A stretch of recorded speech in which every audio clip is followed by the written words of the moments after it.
In this video, I will talk about the Network Settings tab for the Network Thermostat IP Command Center. The first thing I'm going to do is select the Network Settings tab on the tree to the left. I now have my network settings displayed. The first box at the top has the device's MAC ID. This is going to be unique to the device and may help identify it if the name is ever changed. The MAC ID is not changeable. Next is the HTTP port. This is set to 80 by default, but if you want to port forward your device, you can change it here. Below the HTTP port is the ASCII port.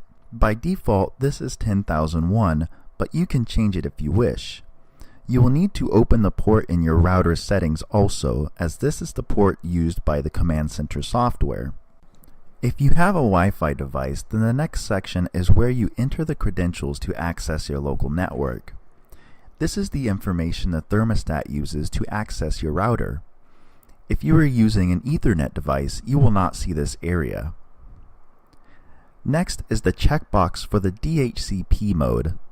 It is recommended to have a static address with the IP Command Center.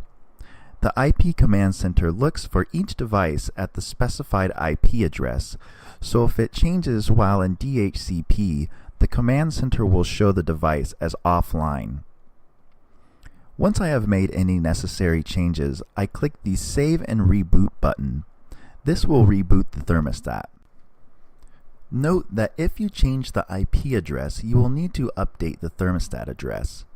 This can be done by right-clicking on the thermostat in the tree on the left and selecting Edit Connection. Once the changes have been made, click the OK button.